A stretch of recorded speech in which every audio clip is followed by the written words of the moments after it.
ಜೀವನ ಒಂದು ದೀರ್ಘ ಪಯಣ. ಈ ಪಯಣದಲ್ಲಿ ನಾವು ಅನೇಕ ಜನರನ್ನು ಭೇಟಿಯಾಗುತ್ತೇವೆ, ಅನೇಕ ಮುಖಗಳನ್ನು ನೋಡುತ್ತೇವೆ, ಅನೇಕ ಮಾತುಗಳನ್ನು ಕೇಳುತ್ತೇವೆ.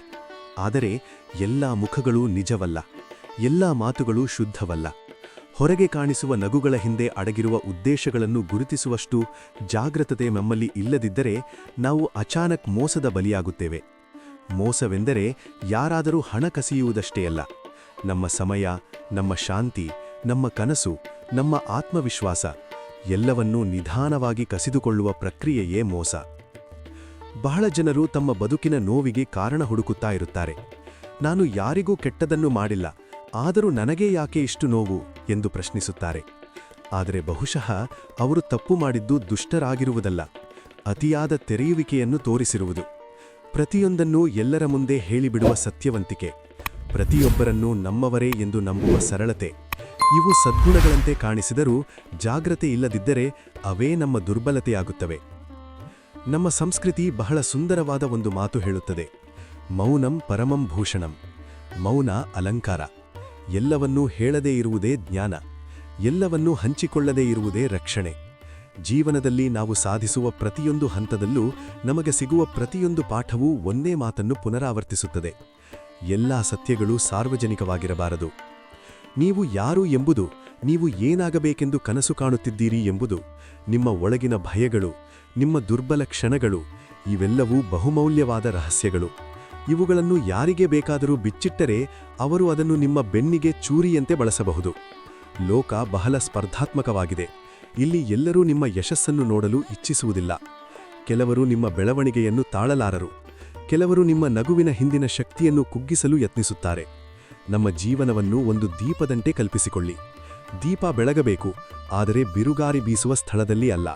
ಮೊದಲು ಗಾಳಿಯಿಂದ ರಕ್ಷಣೆ, ನಂತರ ಬೆಳಕು. ಹಾಗೆಯೇ ನಮ್ಮ ಮಾತುಗಳಿಗೂ ಮೊದಲು ವಿವೇಕದ ಆವರಣ, ನಂತರ ಅಭಿವ್ಯಕ್ತಿ. ಎಲ್ಲವನ್ನೂ ಎಲ್ಲರ ಮುಂದೆ ಹೇಳಿಬಿಟ್ಟರೆ ಆ ಮಾತುಗಳು ನಮ್ಮ ವಿರುದ್ಧವೇ ತಿರುಗಿಬಿಡುತ್ತವೆ. ಬಹಳ ಬಾರಿ ನಾವು ನಮ್ಮ ಯೋಜನೆಗಳನ್ನು ಮುಂಚಿತವಾಗಿಯೇ ಹೇಳಿಬಿಡುತ್ತೇವೆ. ನಾನು ಇದು ಮಾಡ್ತೀನಿ, ನಾನು ಅಲ್ಲಿ ಹೋಗ್ತೀನಿ, ನಾನು ಹೀಗೆ ಬದಲಾಗ್ತೀನಿ ಎಂದು ಹೇಳುವ ಕ್ಷಣದಲ್ಲಿ ಮನಸ್ಸಿಗೆ ಒಂಥರ ಹಗುರತನ ಸಿಗುತ್ತದೆ. ಆದರೆ ಅದೇ ಕ್ಷಣದಲ್ಲಿ ನಮ್ಮ ಶಕ್ತಿಯ ಒಂದು ಭಾಗ ಹೊರಗೆ ಹರಿದು ಹೋಗುತ್ತದೆ. ಕೆಲವರ ಅನುಮಾನ, ಕೆಲವರ ನಗೆ, ಕೆಲವರ ನಕಾರಾತ್ಮಕ ದೃಷ್ಟಿ ಇವೆಲ್ಲವೂ ನಮ್ಮ ಒಳಗಿನ ಅಗ್ನಿಯನ್ನು ನಿಧಾನವಾಗಿ ಆರಿಸುತ್ತವೆ. ಆದ್ದರಿಂದಲೇ ಜ್ಞಾನಿಗಳು ಹೇಳಿದ್ದು: ಕೆಲಸ ಮಾತನಾಡಲಿ, ಮಾತು ಅಲ್ಲ. ಫಲಿತಾಂಶ ಕಾಣಲಿ, ಘೋಷಣೆ ಬೇಡ. ನಿಮ್ಮ ಕನಸುಗಳು ಬೀಜದಂತೆ. ಬೀಜವನ್ನು ನೆಲದಲ್ಲಿ ಮುಚ್ಚಬೇಕು, ಎಲ್ಲರಿಗೂ ತೋರಿಸಿ ಹಿಡಿದರೆ ಅದು ಮೊಳಕೆಯೊಡೆಯುವುದಿಲ್ಲ. ರಹಸ್ಯವೇ ಬೆಳವಣಿಗೆಯ ಗರ್ಭ. ನಮ್ಮ ಜೀವನದಲ್ಲಿ ನೋವು ಬಂದಾಗ ನಾವು ಯಾರಾದರೊಬ್ಬರನ್ನು ಹುಡುಕುತ್ತೇವೆ.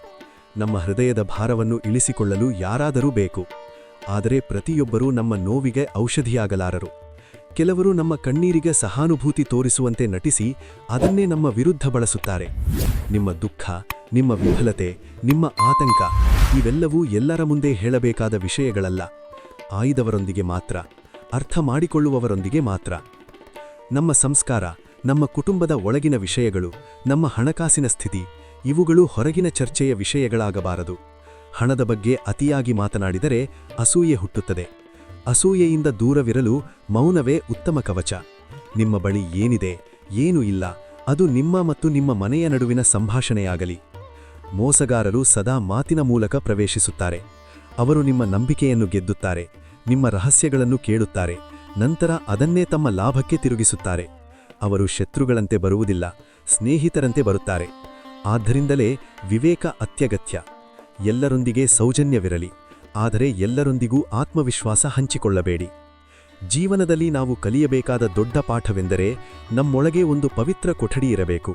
ಆ ಕೊಠಡಿಗೆ ಎಲ್ಲರಿಗೂ ಪ್ರವೇಶವಿಲ್ಲ. ಅಲ್ಲಿ ನಮ್ಮ ನಿಜವಾದ ಭಾವನೆಗಳು, ನಮ್ಮ ಗುರಿಗಳು, ನಮ್ಮ ಪ್ರಾರ್ಥನೆಗಳು ಇರುತ್ತವೆ. ಆ ಕೊಠಡಿಯ ಕೀಲಿ ನಮ್ಮ ಕೈಯಲ್ಲೇ ಇರಬೇಕು. ಯಾರಾದರೂ ಕೇಳಿದರು ಎಂದರೆ ಎಲ್ಲವನ್ನು ತೆರೆದು ತೋರಿಸಬೇಕೆಂದಿಲ್ಲ. ಜೀವನದಲ್ಲಿ ಒಂದು ಹಂತ ಬರುತ್ತದೆ, ಅಲ್ಲಿ ನಾವು ನಿಧಾನವಾಗಿ ಅರ್ಥ ಮಾಡಿಕೊಳ್ಳುತ್ತೇವೆ.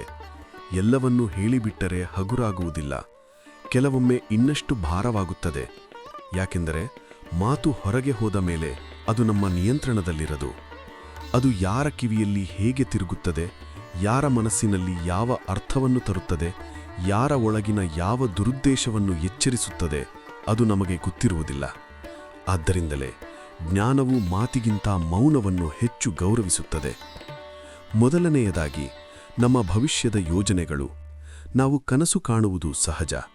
ಆ ಕನಸುಗಳ ಬಗ್ಗೆ ಉತ್ಸಾಹದಿಂದ ಮಾತನಾಡುವುದು ಸಹ ಮಾನವ ಸಹಜ. ಆದರೆ ಪ್ರತಿಯೊಂದು ಕನಸು ಎಲ್ಲರ ಮುಂದೆ ಬಿಚ್ಚಿಡಬೇಕಾದದ್ದಲ್ಲ. ನಿಮ್ಮ ಯೋಜನೆಗಳನ್ನು ಮುಂಚಿತವಾಗಿ ಹೇಳಿಬಿಟ್ಟರೆ ಕೆಲವರು ಪ್ರೋತ್ಸಾಹಿಸುವಂತೆ ನಟಿಸಿ ಒಳಗೊಳಗೆ ನಿಮ್ಮ ವಿಫಲತೆಯನ್ನು ನಿರೀಕ್ಷಿಸುತ್ತಾರೆ. ಕೆಲವರು ನೇರವಾಗಿ ನಿಮ್ಮ ಮನಸ್ಸಿನಲ್ಲಿ ಅನುಮಾನ ಬೀಜ ಬಿತ್ತುತ್ತಾರೆ. ಇದು ಸಾಧ್ಯವೇ? ಇಷ್ಟು ದೊಡ್ಡದಾಗಿ ಯೋಚಿಸಬೇಡ ಎಂಬ ಮಾತುಗಳು ನಿಮ್ಮ ಆತ್ಮವಿಶ್ವಾಸವನ್ನು ನಿಧಾನವಾಗಿ ಕುಗ್ಗಿಸುತ್ತವೆ. ಆದ್ದರಿಂದ ಯೋಜನೆಗಳು ಪೂರ್ಣ ರೂಪ ಪಡೆಯುವವರೆಗೂ, ಫಲಿತಾಂಶ ಕಾಣಿಸುವವರೆಗೂ ಮೌನವೇ ನಿಮ್ಮ ಶಕ್ತಿ. ನಮ್ಮ ದುರ್ಬಲತೆಗಳು ಎರಡನೆಯ ಮಹತ್ವದ ರಹಸ್ಯ. ನಾವೆಲ್ಲರೂ ಅಪೂರ್ಣರು. ನಮ್ಮೊಳಗೆ ಭಯ ಇದೆ, ಆತಂಕ ಇದೆ, ಕೆಲವು ಗಾಯಗಳಿವೆ. ಆದರೆ ಈ ದುರ್ಬಲತೆಗಳನ್ನು ತಪ್ಪು ವ್ಯಕ್ತಿಯ ಮುಂದೆ ತೆರೆದರೆ ಅವೇ ನಮ್ಮ ಮೇಲೆ ಹಿಡಿತ ಸಾಧಿಸುವ ಸಾಧನವಾಗುತ್ತವೆ. ಇಂದು ನಿಮ್ಮನ್ನು ಆಲಿಸುವ ವ್ಯಕ್ತಿ ನಾಳೆ ನಿಮ್ಮ ಮೇಲೆ ಮೇಲುಗೈ ಸಾಧಿಸಲು ಅದನ್ನೇ ಬಳಸಬಹುದು. ನಿಮ್ಮ ದುರ್ಬಲತೆಗಳನ್ನು ಹಂಚಿಕೊಳ್ಳಬೇಕಾದರೆ ಅದು ಭರವಸೆಯ ಸಂಬಂಧದಲ್ಲಿ ಮಾತ್ರ. ಎಲ್ಲರ ಮುಂದೆ ಹೃದಯ ಬಿಚ್ಚಿಟ್ಟರೆ ಲೋಕ ಅದನ್ನು ಮೃದುವಾಗಿ ಹಿಡಿಯುವುದಿಲ್ಲ. ಮೂರನೆಯದಾಗಿ, ನಿಮ್ಮ ಹಣಕಾಸಿನ ಸ್ಥಿತಿ. ಹಣದ ಬಗ್ಗೆ ಹೆಚ್ಚು ಮಾತನಾಡುವ ಸಮಾಜದಲ್ಲಿ ನಾವು ಬದುಕುತ್ತಿದ್ದೇವೆ. ಯಾರ ಬಳಿ ಎಷ್ಟು ಇದೆ, ಯಾರು ಎಷ್ಟು ಖರ್ಚು ಮಾಡುತ್ತಾರೆ, ಇವು ಅನಗತ್ಯ ಚರ್ಚೆಗಳಾಗಿ ಬದಲಾಗಿವೆ. ಆದರೆ ನಿಮ್ಮ ಆದಾಯ, ಸಾಲ, ಉಳಿತಾಯ ಇವೆಲ್ಲವೂ ಖಾಸಗಿ ವಿಷಯಗಳು. ಹಣದ ಬಗ್ಗೆ ಬಿಚ್ಚಿಟ್ಟ ಮಾತುಗಳು ಅಸೂಯೆಯನ್ನು ಹುಟ್ಟಿಸುತ್ತವೆ. ಅಸೂಯೆಯಿಂದ ಸಂಬಂಧಗಳು ಬಿರುಕು ಬಿಡುತ್ತವೆ. ಮೌನವಾಗಿರುವುದು ಇಲ್ಲಿ ಬುದ್ಧಿವಂತಿಕೆಯ ಗುರುತು. ನಾಲ್ಕನೆಯದಾಗಿ, ನಿಮ್ಮ ಒಳ್ಳೆಯ ಕೆಲಸಗಳು. ನೀವು ಯಾರಿಗಾದರೂ ಸಹಾಯ ಮಾಡಿದರೆ ಅದನ್ನು ಘೋಷಣೆ ಮಾಡುವ ಅಗತ್ಯವಿಲ್ಲ. ಒಳ್ಳೆಯತನದ ಶಕ್ತಿ ಮೌನದಲ್ಲಿದೆ. ಅದು ಪ್ರಕಟಣೆಯಾಗಿ ಹೊರಬಂದಾಗ ಅದರ ಶುದ್ಧತೆ ಕಡಿಮೆಯಾಗುತ್ತದೆ. ನೀವು ಮಾಡಿದ ಒಳ್ಳೆಯ ಕೆಲಸವನ್ನು ನೀವು ಮಾತ್ರ ನೆನಪಿಟ್ಟುಕೊಳ್ಳಿ. ಭಗವಂತ ಅದನ್ನು ಎಂದಿಗೂ ಮರೆತಿಲ್ಲ. ಜನರಿಂದ ಶ್ಲಾಘನೆ ಪಡೆಯಬೇಕೆಂಬ ಆಸೆ ಒಳಗೊಳಗೆ ಅಹಂಕಾರವನ್ನು ಬೆಳೆಸುತ್ತದೆ. ಅಹಂಕಾರವೇ ಬಹಳ ಬಾರಿ ಪತನದ ಬೀಜ. ಐದನೆಯದಾಗಿ, ನಿಮ್ಮ ಕುಟುಂಬದ ಒಳಗಿನ ವಿಷಯಗಳು. ಮನೆಯೊಳಗಿನ ಮಾತುಗಳು ಮನೆಯೊಳಗೆ ಇರಬೇಕು. ಗಂಡ ಹೆಂಡತಿಯ ನಡುವಿನ ಭಿನ್ನಾಭಿಪ್ರಾಯ, ಕುಟುಂಬದ ಹಣಕಾಸು ನಿರ್ಧಾರಗಳು, ಹಿರಿಯರ ಆರೋಗ್ಯ ಇವೆಲ್ಲವೂ ಸಾರ್ವಜನಿಕ ಚರ್ಚೆಗೆ ಯೋಗ್ಯವಲ್ಲ. ಹೊರಗಿನವರ ಮುಂದೆ ಹೇಳಿದರೆ ಅವರು ತಾತ್ಕಾಲಿಕವಾಗಿ ಸಹಾನುಭೂತಿ ತೋರಿಸಬಹುದು, ಆದರೆ ಶಾಶ್ವತ ಪರಿಹಾರ ಸಿಗುವುದಿಲ್ಲ. ಬದಲಾಗಿ ನಿಮ್ಮ ಮನೆಯ ಗೌರವಕ್ಕೆ ಧಕ್ಕೆ ಬರುವುದು. ಆರನೆಯದಾಗಿ, ನಿಮ್ಮ ಮುಂದಿನ ಹೆಜ್ಜೆಗಳು. ನೀವು ಜೀವನದಲ್ಲಿ ಬದಲಾವಣೆ ಮಾಡಲು ನಿರ್ಧರಿಸಿದ್ದೀರಾ. ಹಳೆಯ ಅಭ್ಯಾಸಗಳನ್ನು ಬಿಡಲು ಯತ್ನಿಸುತ್ತಿದ್ದೀರಾ. ಹೊಸ ದಾರಿಗೆ ಹೆಜ್ಜೆ ಇಡುತ್ತಿದ್ದೀರಾ. ಇದನ್ನು ಎಲ್ಲರಿಗೂ ಹೇಳಬೇಕಾಗಿಲ್ಲ. ನಿಮ್ಮ ಬದಲಾವಣೆ ಶಬ್ದವಿಲ್ಲದೆ ಆಗಲಿ. ನದಿಯಂತೆ ಗದ್ದಲ ಮಾಡದೆ ಸಾಗುವ ನದಿ ಗಂಭೀರವಾಗಿರುತ್ತದೆ. ನಿಮ್ಮ ಶಾಂತ ಬದಲಾವಣೆಗಳೇ ನಿಮ್ಮ ನಿಜವಾದ ಶಕ್ತಿ. ಏಳನೆಯದಾಗಿ, ನಿಮ್ಮ ನೋವುಗಳ ಸಂಪೂರ್ಣ ಕಥೆ. ನೋವನ್ನು ಹಂಚಿಕೊಳ್ಳುವುದು ತಪ್ಪಲ್ಲ, ಆದರೆ ಪ್ರತಿಯೊಬ್ಬರೂ ಅದನ್ನು ಅರ್ಥ ಮಾಡಿಕೊಳ್ಳಲಾರರು. ಕೆಲವರು ನಿಮ್ಮ ಕಥೆಯನ್ನು ಮನರಂಜನೆಯಂತೆ ಕೇಳುತ್ತಾರೆ, ಕೆಲವರು ಅದನ್ನು ಹೋಲಿಕೆಗಾಗಿ ಬಳಸುತ್ತಾರೆ. ನಿಮ್ಮ ನೋವಿನ ಕಥೆ ನಿಮ್ಮ ಆತ್ಮದ ಭಾಗ. ಅದನ್ನು ಗೌರವಿಸುವವರೊಂದಿಗೆ ಮಾತ್ರ ಹಂಚಿಕೊಳ್ಳಿ. ಎಂಟನೆಯದಾಗಿ, ನಿಮ್ಮ ಆಧ್ಯಾತ್ಮಿಕ ಅನುಭವಗಳು. ದೇವರೊಂದಿಗೆ ನಿಮ್ಮ ಸಂಬಂಧ ಅತ್ಯಂತ ವೈಯಕ್ತಿಕವಾದುದು. ನಿಮ್ಮ ಪ್ರಾರ್ಥನೆ, ನಿಮ್ಮ ಅನುಭವ, ನಿಮ್ಮ ಭಾವನೆ ಇವುಗಳನ್ನು ಎಲ್ಲರ ಮುಂದೆ ಪ್ರದರ್ಶಿಸುವ ಅಗತ್ಯವಿಲ್ಲ. ಆಧ್ಯಾತ್ಮಿಕತೆ ಪ್ರದರ್ಶನವಾದಾಗ ಅದು ಸ್ಪರ್ಧೆಯಾಗುತ್ತದೆ. ಸ್ಪರ್ಧೆಯಾದಾಗ ಶುದ್ಧತೆ ಕಳೆದು ಹೋಗುತ್ತದೆ. ನಿಮ್ಮ ಭಕ್ತಿ ಮೌನವಾಗಿರಲಿ, ಆಳವಾಗಿರಲಿ. ಒಂಬತ್ತನೆಯದಾಗಿ, ನಿಮ್ಮ ಸಂಬಂಧಗಳ ಒಳಗಿನ ಸಮಸ್ಯೆಗಳು. ಸ್ನೇಹ, ಪ್ರೀತಿ, ದಾಂಪತ್ಯ ಇವೆಲ್ಲವೂ ಸೂಕ್ಷ್ಮವಾದ ಬಂಧಗಳು. ಹೊರಗಿನವರ ಅಭಿಪ್ರಾಯಗಳು ಈ ಬಂಧಗಳನ್ನು ಇನ್ನಷ್ಟು ಗೊಂದಲಗೊಳಿಸುತ್ತವೆ. ಎಲ್ಲರೂ ಸಲಹೆ ಕೊಡುತ್ತಾರೆ, ಆದರೆ ಎಲ್ಲರೂ ಹೊಣೆ ಹೊರುವುದಿಲ್ಲ. ಆದ್ದರಿಂದ ಸಮಸ್ಯೆಗಳನ್ನು ಪರಿಹರಿಸಬೇಕಾದ ಸ್ಥಳದಲ್ಲೇ ಪರಿಹರಿಸಿ. ಒಂಬತ್ತನೆಯದಾಗಿ, ನಿಮ್ಮ ಮುಂದಿನ ಗೆಲುವುಗಳ ಸೂಚನೆ. ನೀವು ಯಶಸ್ಸಿನ ಹತ್ತಿರವಿದ್ದೀರಾ, ಅದನ್ನು ಶಾಂತವಾಗಿ ಸ್ವೀಕರಿಸಿ. ಮುಂಚಿತ ಸಂಭ್ರಮ ಬಹಳ ಬಾರಿ ಅಪಾಯವನ್ನು ಆಹ್ವಾನಿಸುತ್ತದೆ. ಮೌನವಾಗಿ ಶ್ರಮಿಸಿ, ಫಲಿತಾಂಶ ಬಂದಾಗ ಅದು ತಾನೇ ಮಾತನಾಡುತ್ತದೆ. ಈ ಎಲ್ಲ ವಿಷಯಗಳ ಹಿಂದೆ ಒಂದೇ ತತ್ವ ಇದೆ. ಮೌನವು ದುರ್ಬಲತೆಯಲ್ಲ, ಅದು ಜ್ಞಾನ. ಎಲ್ಲವನ್ನೂ ಹೇಳದೇ ಇರುವುದೇ ಬದುಕಿನ ಸಮತೋಲನ. ಮೌನವಾಗಿರುವ ವ್ಯಕ್ತಿಯನ್ನು ಜನ ಅರ್ಥ ಮಾಡಿಕೊಳ್ಳದೇ ಇರಬಹುದು, ಆದರೆ ಅವನು ಮೋಸಕ್ಕೆ ಕಡಿಮೆ ಒಳಗಾಗುತ್ತಾನೆ. ಮೌನವನ್ನು ಆಯ್ಕೆ ಮಾಡುವ ಕ್ಷಣದಿಂದಲೇ ಜೀವನದಲ್ಲಿ ಒಂದು ಆಂತರಿಕ ಶಿಸ್ತು ಹುಟ್ಟುತ್ತದೆ. ಅದು ಹೊರಗಿನ ಜಗತ್ತಿಗೆ ಕಾಣಿಸುವ ಶಿಸ್ತು ಅಲ್ಲ, ಅದು ನಮ್ಮೊಳಗಿನ ವ್ಯವಸ್ಥೆ. ಈ ವ್ಯವಸ್ಥೆ ಗಟ್ಟಿಯಾಗುತ್ತಿದ್ದಂತೆ ನಮ್ಮ ಮಾತುಗಳು ಕಡಿಮೆಯಾಗುತ್ತವೆ, ಆದರೆ ನಮ್ಮ ಅರ್ಥ ಗಾಢವಾಗುತ್ತದೆ. ಹಿಂದೆ ಎಲ್ಲವನ್ನೂ ಹೇಳಿಬಿಡುತ್ತಿದ್ದ ನಾವು ಈಗ ಹೇಳಬೇಕಾದಷ್ಟು ಮಾತ್ರ ಹೇಳುವ ಸ್ಥಿತಿಗೆ ಬರುತ್ತೇವೆ. ಇದೇ ಪರಿಪಕ್ವತೆ, ಇದೇ ವಿವೇಕ, ಇದೇ ಮೋಸದಿಂದ ದೂರ ಉಳಿಸುವ ಅಂತರಂಗದ ಕವಚ. ಬಹಳ ಜನರಿಗೆ ಒಂದು ತಪ್ಪು ಕಲ್ಪನೆ ಇದೆ. ನಾನು ಮೌನವಾಗಿದ್ದರೆ ಜನ ಏನು ಅಂದುಕೊಳ್ಳುತ್ತಾರೆ ಎಂಬ ಭಯ. ಆದರೆ ಸತ್ಯವೇನೆಂದರೆ ಜನ ಎಂದಿಗೂ ಏನಾದರೂ ಅಂದುಕೊಳ್ಳುತ್ತಾರೆ, ನೀವು ಮಾತನಾಡಿದರೂ ಮೌನವಾಗಿದ್ದರು. ಆದ್ದರಿಂದ ಅವರ ಊಹೆಗಿಂತ ನಿಮ್ಮ ಶಾಂತಿ ಮುಖ್ಯ, ನಿಮ್ಮ ಆತ್ಮದ ಸಮತೋಲನ ಮುಖ್ಯ, ನಿಮ್ಮ ಒಳಗಿನ ಸ್ಥಿರತೆ ಮುಖ್ಯ. ಮೌನವೆಂದರೆ ಭಯದಿಂದ ಬಂದ ಮೌನ ಅಲ್ಲ, ಜ್ಞಾನದಿಂದ ಬಂದ ಮೌನ. ನಮ್ಮ ಜೀವನದಲ್ಲಿ ಮೋಸ ಆಗುವುದು ಬಹಳ ಬಾರಿ ಶತ್ರುಗಳಿಂದಲ್ಲ, ನಮ್ಮವರಿಂದ. ಯಾಕೆಂದರೆ ಶತ್ರುಗಳ ಮುಂದೆ ನಾವು ಎಚ್ಚರಿಕೆಯಿಂದಿರುತ್ತೇವೆ, ಆದರೆ ನಮ್ಮವರ ಮುಂದೆ ನಮ್ಮ ಕವಚವನ್ನು ತೆಗೆದುಬಿಡುತ್ತೇವೆ. ನಮ್ಮ ಕಥೆಗಳನ್ನು, ನಮ್ಮ ದುರ್ಬಲ ಕ್ಷಣಗಳನ್ನು, ನಮ್ಮ ಯೋಜನೆಗಳನ್ನು ನಿರಾಳವಾಗಿ ಹೇಳಿಬಿಡುತ್ತೇವೆ. ಅಲ್ಲಿ ಮೋಸ ಸುಲಭವಾಗುತ್ತದೆ.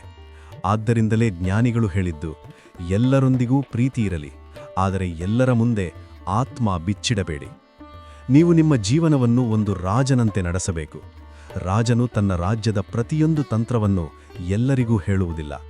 ತನ್ನ ಮುಂದಿನ ನಡೆ ಏನು ಎಂಬುದನ್ನು ಮಂತ್ರಿಗಳಿಗೂ ಅತಿ ಅವಶ್ಯಕವಿರುವಷ್ಟು ಮಾತ್ರ ಹೇಳುತ್ತಾನೆ. ಅದೇ ರೀತಿ ನಿಮ್ಮ ಜೀವನದ ತಂತ್ರ, ನಿಮ್ಮ ಮುಂದಿನ ಹೆಜ್ಜೆ, ನಿಮ್ಮ ಆಂತರಿಕ ಯುದ್ಧ ಇವೆಲ್ಲವೂ ನಿಮ್ಮೊಳಗೇ ಇರಲಿ. ಲೋಕಕ್ಕೆ ಗೊತ್ತಾಗಬೇಕಾದದ್ದು ಫಲಿತಾಂಶ ಮಾತ್ರ. ನಮ್ಮ ಮಾತುಗಳು ನಮ್ಮ ಶಕ್ತಿಯ ವಾಹಕಗಳು. ಒಂದು ಮಾತು ಹೊರಗೆ ಬಂದರೆ ಅದು ಶಕ್ತಿಯನ್ನು ಹೊರಗೆ ಬಿಡುತ್ತದೆ. ಅದೇ ಶಕ್ತಿಯನ್ನು ಒಳಗೆ ಉಳಿಸಿಕೊಂಡರೆ ಅದು ಕ್ರಿಯೆಯಾಗಿ ಪರಿವರ್ತನೆಯಾಗುತ್ತದೆ. ಅದಕ್ಕಾಗಿಯೇ ಕೆಲವರು ಕಡಿಮೆ ಮಾತನಾಡುತ್ತಾರೆ, ಆದರೆ ಹೆಚ್ಚು ಸಾಧಿಸುತ್ತಾರೆ. ಅವರ ಒಳಗಿನ ಶಕ್ತಿ ಮಾತಿನಲ್ಲಿ ಕರಗದೆ ಕಾರ್ಯದಲ್ಲಿ ರೂಪ ಪಡೆಯುತ್ತದೆ. ನಮ್ಮ ನೋವಿನ ವಿಷಯದಲ್ಲಿಯೂ ಇದೇ ನಿಯಮ. ಪ್ರತಿಯೊಂದು ನೋವನ್ನು ಹಂಚಿಕೊಂಡರೆ ಅದು ಹಗುರಾಗುತ್ತದೆ ಎಂಬುದು ಅರ್ಧ ಸತ್ಯ. ತಪ್ಪು ವ್ಯಕ್ತಿಯೊಂದಿಗೆ ಹಂಚಿಕೊಂಡರೆ ಅದು ಇನ್ನಷ್ಟು ಭಾರವಾಗುತ್ತದೆ. ನಿಮ್ಮ ನೋವು ನಿಮ್ಮನ್ನು ಬಲಹೀನಗೊಳಿಸುವುದಲ್ಲ, ಅದನ್ನು ಎಲ್ಲರ ಮುಂದೆ ಪ್ರದರ್ಶಿಸುವುದು ನಿಮ್ಮನ್ನು ಬಲಹೀನಗೊಳಿಸುತ್ತದೆ. ನೋವು ನಿಮ್ಮೊಳಗೆ ಪಾಕವಾಗಲಿ, ಜ್ಞಾನವಾಗಿ ಪರಿವರ್ತನೆಯಾಗಲಿ, ಅಲ್ಲಿ ಅದು ನಿಮ್ಮ ಶಕ್ತಿಯಾಗುತ್ತದೆ.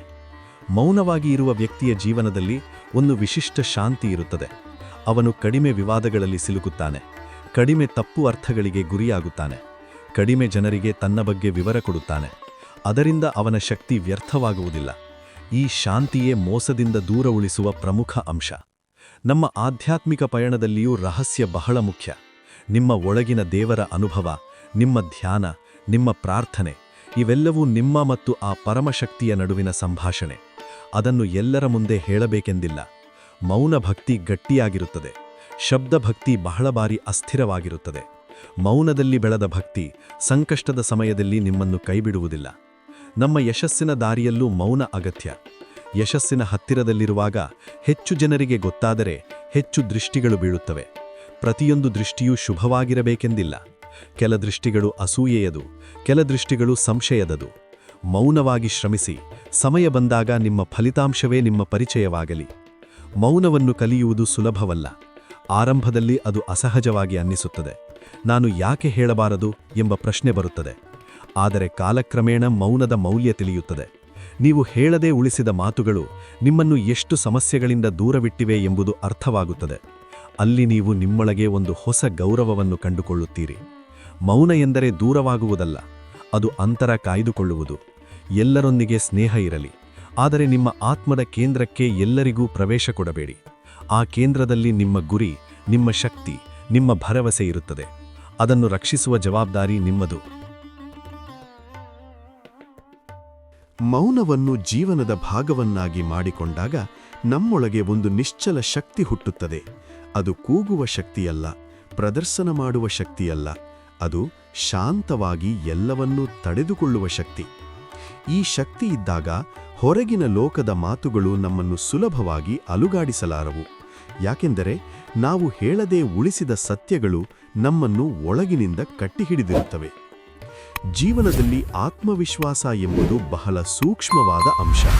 ಅದನ್ನು ಎಲ್ಲರ ಮುಂದೆ ಘೋಷಣೆ ಮಾಡುವ ಅಗತ್ಯವಿಲ್ಲ. ನಿಜವಾದ ಆತ್ಮವಿಶ್ವಾಸ ಮೌನವಾಗಿರುತ್ತದೆ. ಅದು ತಾನು ಏನು ಎಂಬುದನ್ನು ಸಾಬೀತುಪಡಿಸಲು ಪ್ರಯತ್ನಿಸುವುದಿಲ್ಲ. ಅದು ತಾನೇ ತಾನು ಅರಿತಿರುತ್ತದೆ.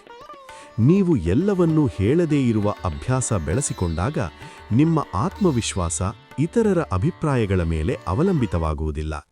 ಅಲ್ಲಿ ಮೋಸಕ್ಕೆ ಅವಕಾಶ ಕಡಿಮೆಯಾಗುತ್ತದೆ. ಬಹಳ ಬಾರಿ ನಾವು ಮೋಸ ಹೋಗುವುದಕ್ಕೆ ಕಾರಣ ನಮ್ಮ ಮಾನ್ಯತೆಯನ್ನು ಹೊರಗಿನವರಿಂದ ಹುಡುಕುವ ಪ್ರವೃತ್ತಿ. ನಾನು ಹೀಗಿದ್ದೀನಿ, ನಾನು ಹೀಗೆ ಮಾಡ್ತೀನಿ ಎಂದು ಹೇಳಿಕೊಳ್ಳುವುದರ ಮೂಲಕ ನಾವು ಅವರ ಒಪ್ಪಿಗೆಯನ್ನು ಬಯಸುತ್ತೇವೆ. ಆದರೆ ಈ ಬಯಕೆ ನಮ್ಮನ್ನು ಬಲಹೀನಗೊಳಿಸುತ್ತದೆ. ಮೌನವಾಗಿರುವುದರಿಂದ ನೀವು ನಿಮ್ಮ ಮಾನ್ಯತೆಯನ್ನು ನಿಮ್ಮೊಳಗೇ ಕಂಡುಕೊಳ್ಳುತ್ತೀರಿ. ಇದು ಆಂತರಿಕ ಸ್ವಾತಂತ್ರ್ಯ. ನಮ್ಮ ಜೀವನದಲ್ಲಿ ಪ್ರತಿಯೊಂದು ಸಂಬಂಧವೂ ಒಂದೇ ಮಟ್ಟದಲ್ಲಿರಬಾರದು. ಕೆಲವರು ಮೇಲ್ಮೈ ಸ್ನೇಹಿತರು, ಕೆಲವರು ನಂಬಿಗಸ್ತರು, ಕೆಲವರು ಮಾರ್ಗದರ್ಶಕರು. ಎಲ್ಲರಿಗೂ ಒಂದೇ ಮಟ್ಟದ ಮಾಹಿತಿ ನೀಡಿದರೆ ಗೊಂದಲ ಉಂಟಾಗುತ್ತದೆ. ರಹಸ್ಯಗಳನ್ನು ಆಯ್ಕೆ ಮಾಡಿ ಹಂಚಿಕೊಳ್ಳುವುದು ಸಂಬಂಧಗಳ ಸಮತೋಲನವನ್ನು ಕಾಯ್ದುಕೊಳ್ಳುತ್ತದೆ. ಇದು ಕಪಟವಲ್ಲ, ಇದು ವಿವೇಕ. ನಮ್ಮ ಮನಸ್ಸು ಬಹಳ ಬಾರಿ ಮಾತಿನಿಂದಲೇ ದಣಿಯುತ್ತದೆ. ಎಲ್ಲವನ್ನೂ ಹೇಳಬೇಕೆಂಬ ಒತ್ತಡ, ಎಲ್ಲವನ್ನೂ ವಿವರಿಸಬೇಕೆಂಬ ಬಾಧ್ಯತೆ ಇವು ಮನಸ್ಸನ್ನು ಕಂಗೆಡಿಸುತ್ತವೆ. ಆದರೆ ಮೌನದಲ್ಲಿ ಮನಸ್ಸಿಗೆ ವಿಶ್ರಾಂತಿ ಸಿಗುತ್ತದೆ. ಆ ವಿಶ್ರಾಂತಿಯಿಂದ ಸ್ಪಷ್ಟತೆ ಹುಟ್ಟುತ್ತದೆ. ಸ್ಪಷ್ಟತೆ ಇದ್ದಾಗ ಮೋಸದ ಗುರುತುಗಳನ್ನು ನಾವು ಸುಲಭವಾಗಿ ಗುರುತಿಸುತ್ತೇವೆ. ಮೌನದ ವ್ಯಕ್ತಿ ಹೆಚ್ಚು ಗಮನಿಸುತ್ತಾನೆ. ಅವನು ಕೇಳುತ್ತಾನೆ, ನೋಡುವನು, ಅರ್ಥಮಾಡಿಕೊಳ್ಳುತ್ತಾನೆ. ಮಾತಾಡುವ ವ್ಯಕ್ತಿ ಬಹಳ ಬಾರಿ ತನ್ನ ಮಾತಿನಲ್ಲೇ ಮುಳುಗಿರುತ್ತಾನೆ. ಆದರೆ ಮೌನವಾಗಿರುವವನು ಲೋಕವನ್ನು ಓದುತ್ತಾನೆ. ಜನರ ನಡವಳಿಕೆ, ಅವರ ಮಾತಿನ ನಡುವಿನ ಅರ್ಥ, ಅವರ ಉದ್ದೇಶ ಇವೆಲ್ಲವೂ ಅವನಿಗೆ ಸ್ಪಷ್ಟವಾಗುತ್ತವೆ. ಈ ಜಾಗೃತೆಯೇ ಮೋಸದಿಂದ ರಕ್ಷಿಸುವ ದೊಡ್ಡ ಆಯುಧ. ನಮ್ಮ ದುಃಖದ ಕ್ಷಣಗಳಲ್ಲಿ ಮೌನವು ಔಷಧಿಯಂತೆ ಕೆಲಸ ಮಾಡುತ್ತದೆ. ಎಲ್ಲರ ಮುಂದೆ ಅಳುವುದಕ್ಕಿಂತ ಮೌನವಾಗಿ ಆ ನೋವನ್ನು ಅನುಭವಿಸಿ ಅದನ್ನು ಅರಿತುಕೊಂಡಾಗ ಅದು ನಮ್ಮನ್ನು ಒಳಗಿನಿಂದ ಬಲಪಡಿಸುತ್ತದೆ. ನೋವು ಮೌನದಲ್ಲಿ ಪಾಕವಾಗಿ ಜ್ಞಾನವಾಗುತ್ತದೆ. ಆ ಜ್ಞಾನ ಮುಂದಿನ ಜೀವನದಲ್ಲಿ ನಮಗೆ ದಾರಿ ತೋರಿಸುತ್ತದೆ. ನಮ್ಮ ಯಶಸ್ಸಿನ ನಂತರವೂ ಮೌನ ಅಗತ್ಯ. ಯಶಸ್ಸು ಬಂದಾಗ ಎಲ್ಲರಿಗೂ ತೋರಿಸಬೇಕೆಂಬ ಆಸೆ ಸಹಜ. ಆದರೆ ಅದೇ ಕ್ಷಣದಲ್ಲಿ ಮೌನವಾಗಿರುವುದು ಬಹಳ ಕಷ್ಟ. ಯಾಕೆಂದರೆ ಅವನು ಯಶಸ್ಸಿನ ಮದಕ್ಕೆ ಒಳಗಾಗುವುದಿಲ್ಲ. ಅವನು ಮುಂದಿನ ಪಯಣಕ್ಕೆ ಸಿದ್ಧನಾಗಿರುತ್ತಾನೆ. ಮೌನವು ನಮಗೆ ಸಹನೆಯನ್ನು ಕಲಿಸುತ್ತದೆ. ಎಲ್ಲವನ್ನೂ ತಕ್ಷಣ ಪ್ರತಿಕ್ರಿಯಿಸುವ ಅಗತ್ಯವಿಲ್ಲ ಎಂಬ ಅರಿವು ಕೊಡುತ್ತದೆ. ಪ್ರತಿಕ್ರಿಯೆ ಕಡಿಮೆಯಾದಂತೆ ಜೀವನದಲ್ಲಿ ಸಂಘರ್ಷವೂ ಕಡಿಮೆಯಾಗುತ್ತದೆ. ಸಂಘರ್ಷ ಕಡಿಮೆಯಾದಂತೆ ಮೋಸಕ್ಕೆ ಅವಕಾಶವೂ ಕಡಿಮೆಯಾಗುತ್ತದೆ. ಇದು ಒಂದು ಸರಳವಾದ ಆದರೆ ಆಳವಾದ ಸತ್ಯ. ನಮ್ಮ ಮಾತುಗಳನ್ನು ಕಡಿಮೆ ಮಾಡಿದಾಗ ನಮ್ಮ ಕಾರ್ಯಗಳ ಮೌಲ್ಯ ಹೆಚ್ಚಾಗುತ್ತದೆ. ಜನರು ನಮ್ಮ ಮಾತುಗಳನ್ನು ಕೇಳದೇ ಇದ್ದರೂ ನಮ್ಮ ಕಾರ್ಯಗಳನ್ನು ಗಮನಿಸುತ್ತಾರೆ. ಆ ಕಾರ್ಯಗಳೇ ನಮ್ಮ ನಿಜವಾದ ಗುರುತು. ಆ ಗುರುತನ್ನು ಯಾರೂ ಸುಲಭವಾಗಿ ಮಸುಕಾಗಿಸಲಾರರು. ಈ ಹಂತದಲ್ಲಿ ಮೌನ ಮತ್ತು ರಹಸ್ಯಗಳು ಕೇವಲ ರಕ್ಷಣೆ ಮಾತ್ರವಲ್ಲ, ಅವು ನಮ್ಮ ವ್ಯಕ್ತಿತ್ವವನ್ನು ಗಟ್ಟಿಗೊಳಿಸುವ ಸಾಧನಗಳೆಂಬುದು ಸ್ಪಷ್ಟವಾಗುತ್ತದೆ. ಅವು ನಮ್ಮನ್ನು ಒಳಗಿನಿಂದ ಬೆಳೆಸುತ್ತವೆ, ಹೊರಗಿನಿಂದ ಸುರಕ್ಷಿತವಾಗಿಡುತ್ತವೆ. ಜೀವನದಲ್ಲಿ ಮೌನವನ್ನು ಅಪ್ಪಿಕೊಂಡವರು ನಿಧಾನವಾಗಿ ಒಂದು ವಿಶಿಷ್ಟವಾದ ಆಂತರಿಕ ಶ್ರೀಮಂತಿಕೆಯನ್ನ ಕಂಡುಕೊಳ್ತಾರೆ. ಅದು ಹಣದಿಂದ ಅಳೆಯಲಾಗದ ಶ್ರೀಮಂತಿಕೆ, ಪ್ರಶಂಸೆಯಿಂದ ತೂಗಲಾಗದ ಮೌಲ್ಯ. ಈ ಶ್ರೀಮಂತಿಕೆ ಒಳಗಿನಿಂದ ಬರುತ್ತದೆ. ಎಲ್ಲವನ್ನೂ ಹೇಳದೇ ಇರುವ ಅಭ್ಯಾಸ, ಎಲ್ಲವನ್ನೂ ತೋರಿಸದೇ ಇರುವ ಶಿಸ್ತು, ಇವುಗಳು ನಮ್ಮೊಳಗೆ ಒಂದು ಗಂಭೀರತೆಯನ್ನು ಹುಟ್ಟಿಸುತ್ತವೆ. ಈ ಗಂಭೀರತೆ ನಮ್ಮ ನಡವಳಿಕೆಯಲ್ಲಿ, ನಮ್ಮ ಕಣ್ಣೋಟದಲ್ಲಿ, ನಮ್ಮ ಮಾತಿನ ತೂಕದಲ್ಲಿ ಸ್ಪಷ್ಟವಾಗಿ ಕಾಣಿಸುತ್ತದೆ. ನಮ್ಮ ಮನಸ್ಸು ಬಹಳ ಬಾರಿ ಹೊರಗಿನ ಶಬ್ದಗಳಿಂದ ಅಶಾಂತವಾಗಿರುತ್ತದೆ. ಜನರ ಮಾತು, ಅಭಿಪ್ರಾಯ, ಟೀಕೆ, ಹೋಲಿಕೆ ಇವೆಲ್ಲವೂ ಮನಸ್ಸನ್ನ ಅಲುಗಾಡಿಸುತ್ತವೆ. ಆದರೆ ನಾವು ನಮ್ಮ ಜೀವನದ ಪ್ರಮುಖ ವಿಷಯಗಳನ್ನು ರಹಸ್ಯವಾಗಿಟ್ಟುಕೊಂಡಾಗ ಈ ಶಬ್ದಗಳ ಪ್ರಭಾವ ಕಡಿಮೆಯಾಗ್ತದೆ. ಯಾಕೆಂದರೆ ಎಲ್ಲರೂ ನಿಮ್ಮ ಬಗ್ಗೆ ಎಲ್ಲವನ್ನೂ ತಿಳಿದಿಲ್ಲ. ಅವರಿಗೆ ನಿಮ್ಮ ಸಂಪೂರ್ಣ ಚಿತ್ರ ಗೊತ್ತಿಲ್ಲ. ಈ ಅಜ್ಞಾತತೆಯೇ ನಿಮ್ಮ ಶಕ್ತಿ. ಇದು ನಿಮಗೆ ಒಳಗಿನಿಂದ ಶಾಂತಿಯನ್ನು ಕೊಡುತ್ತದೆ. ಮೌನದ ಜೀವನ ಶೈಲಿಯಲ್ಲಿ ಒಂದು ವಿಶಿಷ್ಟವಾದ ಸ್ವಾತಂತ್ರ್ಯ ಇದೆ. ನೀವು ಯಾರಿಗೂ ಸ್ಪಷ್ಟನೆ ಕೊಡಬೇಕಾಗಿಲ್ಲ. ನಿಮ್ಮ ಆಯ್ಕೆಯನ್ನ ಸಮರ್ಥಿಸಿಕೊಳ್ಳಬೇಕಾಗಿಲ್ಲ. ನಿಮ್ಮ ದಾರಿಯನ್ನ ಎಲ್ಲರಿಗೂ ವಿವರಿಸಬೇಕಾಗಿಲ್ಲ. ಈ ಸ್ವಾತಂತ್ರ್ಯ ಮನಸ್ಸನ್ನ ಹಗುರಾಗಿಸುತ್ತದೆ. ಹಗುರಾದ ಮನಸ್ಸು ಸ್ಪಷ್ಟವಾಗಿ ಯೋಚಿಸುತ್ತದೆ. ಸ್ಪಷ್ಟ ಯೋಚನೆಯಿಂದ ತಪ್ಪು ಕಡಿಮೆಯಾಗ್ತದೆ. ತಪ್ಪು ಕಡಿಮೆಯಾದಂತೆ ಮೋಸಕ್ಕೆ ಅವಕಾಶವೂ ಕಡಿಮೆಯಾಗ್ತದೆ. ನಮ್ಮ ಜೀವನದಲ್ಲಿ ಬಹಳ ಬಾರಿ ನಾವು ಭಾವನಾತ್ಮಕವಾಗಿ ಮೋಸ ಹೋಗ್ತೇವೆ. ಯಾರೋ ನಮ್ಮನ್ನ ಅರ್ಥ ಮಾಡಿಕೊಂಡಂತೆ ಮಾತನಾಡುತ್ತಾರೆ, ನಮ್ಮ ನೋವಿಗೆ ಸ್ಪಂದಿಸುವಂತೆ ಕಾಣಿಸುತ್ತಾರೆ. ಆ ಕ್ಷಣದಲ್ಲಿ ನಾವು ಎಲ್ಲವನ್ನೂ ಬಿಚ್ಚಿಡ್ತೇವೆ. ಆದರೆ ಸಮಯ ಕಳೆದ ಮೇಲೆ ಅರ್ಥವಾಗುತ್ತದೆ, ಅದು ಅರ್ಥ ಮಾಡಿಕೊಂಡುದು ಅಲ್ಲ, ಮಾಹಿತಿ ಸಂಗ್ರಹ. ಅದಕ್ಕಾಗಿಯೇ ಭಾವನೆಗಳ ವಿಷಯದಲ್ಲಿ ಮೌನ ಬಹಳ ಮುಖ್ಯ. ಭಾವನೆಗಳನ್ನು ತೋರಿಸುವುದು ತಪ್ಪಲ್ಲ, ಆದರೆ ಅವುಗಳನ್ನು ಸಂಪೂರ್ಣವಾಗಿ ಒಪ್ಪಿಸುವುದು ಎಲ್ಲರಿಗೂ ಯೋಗ್ಯವಲ್ಲ. ಮೌನವನ್ನ ಅಭ್ಯಾಸ ಮಾಡಿಕೊಂಡ ವ್ಯಕ್ತಿಗೆ ಒಂದು ವಿಚಿತ್ರವಾದ ಬಲ ಬರುತ್ತದೆ. ಅವನು ಕಡಿಮೆ ನಿರೀಕ್ಷೆ ಇಡುತ್ತಾನೆ, ಕಡಿಮೆ ನಿರಾಶೆಗೊಳಗಾಗುತ್ತಾನೆ. ಅವನು ಜನರಿಂದ ಹೆಚ್ಚು ನಿರೀಕ್ಷಿಸುವುದಿಲ್ಲ. ತನ್ನ ಸಂತೋಷದ ಹೊಣೆ ತನ್ನ ಕೈಯಲ್ಲೇ ಇರುತ್ತದೆ. ಈ ಸ್ವಾವಲಂಬನೆ ಅವನನ್ನ ಒಳಗಿನಿಂದ ಗಟ್ಟಿಗೊಳಿಸುತ್ತದೆ. ಗಟ್ಟಿಯಾದ ವ್ಯಕ್ತಿಯನ್ನ ಮೋಸಗೊಳಿಸುವುದು ಸುಲಭವಲ್ಲ. ನಮ್ಮ ಜೀವನದ ಪಯಣದಲ್ಲಿ ಪ್ರತಿಯೊಂದು ಹಂತಕ್ಕೂ ಒಂದೊಂದು ಪರೀಕ್ಷೆ ಇರುತ್ತದೆ. ಕೆಲ ಪರೀಕ್ಷೆಗಳು ಹೊರಗಿನಿಂದ ಬರುತ್ತವೆ, ಕೆಲ ಪರೀಕ್ಷೆಗಳು ಒಳಗಿನಿಂದ. ಒಳಗಿನ ಪರೀಕ್ಷೆಗಳಲ್ಲಿ ಪ್ರಮುಖವಾದದ್ದು ಎಷ್ಟು ಹೇಳಬೇಕು, ಎಷ್ಟು ಹೇಳಬಾರದು ಎಂಬ ವಿವೇಕ. ಈ ವಿವೇಕ ಇಲ್ಲದಿದ್ದರೆ ನಾವು ಅನಗತ್ಯವಾಗಿ ನಮ್ಮ ಶಕ್ತಿಯನ್ನ ಹೊರಗೆ ಚೆಲ್ಲಿಬಿಡುತ್ತೇವೆ. ವಿವೇಕ ಇದ್ದರೆ ಪ್ರತಿಯೊಂದು ಮಾತು ಅಳತೆಗೊಳಗಾಗುತ್ತದೆ. ಮೌನ ಎಂದರೆ ನಿರ್ಲಕ್ಷ್ಯ ಅಲ್ಲ, ಅದು ಜಾಗೃತ ಆಯ್ಕೆ. ಎಲ್ಲವನ್ನೂ ನೋಡಿದ ಮೇಲೂ, ಎಲ್ಲವನ್ನೂ ತಿಳಿದ ಮೇಲೂ, ಎಲ್ಲವನ್ನೂ ಹೇಳದೇ ಇರುವ ಆಯ್ಕೆ. ಈ ಆಯ್ಕೆ ಮಾಡುವ ವ್ಯಕ್ತಿ ಜೀವನವನ್ನ ಆಳವಾಗಿ ಅರ್ಥ ಮಾಡಿಕೊಂಡವನು. ಅವನಿಗೆ ಗೊತ್ತಿರುತ್ತದೆ, ಎಲ್ಲರ ಮುಂದೆ ತೆರೆದ ಪುಸ್ತಕವಾಗಿರುವುದು ಅಪಾಯಕರ. ನಮ್ಮ ಆತ್ಮವಿಶ್ವಾಸವು ಮೌನದಲ್ಲಿ ಬೆಳೆದು ಬರುತ್ತದೆ. ಅದಕ್ಕೆ ಹೊರಗಿನ ಚಪ್ಪಾಳೆ ಬೇಡ, ಹೊರಗಿನ ಶ್ಲಾಘನೆ ಬೇಡ. ಅದು ತನ್ನದೇ ಬೇರುಗಳಿಂದ ಬಲವಾಗಿರುತ್ತದೆ. ಈ ಬಲ ಇದ್ದಾಗ ಯಾರಾದರೂ ನಮ್ಮನ್ನ ಕೆಳಗಿಳಿಸಲು ಯತ್ನಿಸಿದರೂ ಅವರ ಮಾತು ನಮ್ಮೊಳಗೆ ಪ್ರವೇಶಿಸುವುದಿಲ್ಲ. ಯಾಕೆಂದರೆ ನಾವು ನಮ್ಮನ್ನ ನಾವು ಅರಿತಿದ್ದೇವೆ. ಮೌನದ ವ್ಯಕ್ತಿ ನಿಧಾನವಾಗಿ ಜೀವನದ ಲಯವನ್ನ ಹಿಡಿದುಕೊಳ್ಳುತ್ತಾನೆ. ಯಾವಾಗ ಮುಂದೆ ಹೋಗಬೇಕು, ಯಾವಾಗ ನಿಲ್ಲಬೇಕು, ಯಾವಾಗ ಕಾಯಬೇಕು, ಇವೆಲ್ಲವೂ ಅವನಿಗೆ ಸಹಜವಾಗಿ ಗೊತ್ತಾಗುತ್ತದೆ. ಈ ಲಯ ತಪ್ಪಿದಾಗಲೇ ಬಹಳ ಜನ ಮೋಸ ಹೋಗುತ್ತಾರೆ. ಅತಿಯಾದ ಆತುರ, ಅತಿಯಾದ ಮಾತು, ಅತಿಯಾದ ತೆರೆಯುವಿಕೆ ಇವೆಲ್ಲವೂ ಅಪಾಯಕ್ಕೆ ದಾರಿ ಮಾಡಿಕೊಡುತ್ತವೆ. ಈ ಭಾಗದ ಅಂತ್ಯಕ್ಕೆ ಬರ್ತಾ ಒಂದು ಸತ್ಯ ಸ್ಪಷ್ಟವಾಗುತ್ತದೆ. ರಹಸ್ಯಗಳನ್ನು ಕಾಯ್ದುಕೊಳ್ಳುವುದು ಜೀವನವನ್ನ ಸೀಮಿತಗೊಳಿಸುವುದಲ್ಲ, ಅದು ಜೀವನವನ್ನ ಸುರಕ್ಷಿತಗೊಳಿಸುವುದು. ಅದು ನಮ್ಮನ್ನ ಚಿಕ್ಕವರನ್ನಾಗಿಸುವುದಲ್ಲ, ಅದು ನಮ್ಮನ್ನ ಒಳಗಿನಿಂದ ದೊಡ್ಡವರನ್ನಾಗಿಸುವುದು. ಇದಿಷ್ಟು ಈ ಸಂಚಿಕೆಯ ವಿಷಯವಾಗಿದೆ. ಈ ಸಂಚಿಕೆಯ ಅನಿಸಿಕೆ ಅಭಿಪ್ರಾಯಗಳನ್ನು ತಪ್ಪದೇ ನಮ್ಮೊಂದಿಗೆ ಹಂಚಿಕೊಳ್ಳಿ ಮತ್ತು ಲೈಕ್ ಮಾಡುವುದನ್ನು ಮರೆಯಬೇಡಿ. ಈ ಸಂಚಿಕೆ ನಿಮಗೆ ಇಷ್ಟವಾಗಿದ್ದಲ್ಲಿ ಹರೇ ಕೃಷ್ಣ ಎಂದು ಕಾಮೆಂಟ್ ಮಾಡಿ, ಅಥವಾ ನಿಮ್ಮಿಷ್ಟದ ದೇವರ ಹೆಸರನ್ನ ಕಾಮೆಂಟ್ನಲ್ಲಿ ಬರೆಯಿರಿ. ಆ ಭಗವಂತನು ನಿಮ್ಮೆಲ್ಲರನ್ನ ಆಶೀರ್ವದಿಸಲಿ. ವಂದನೆಗಳು.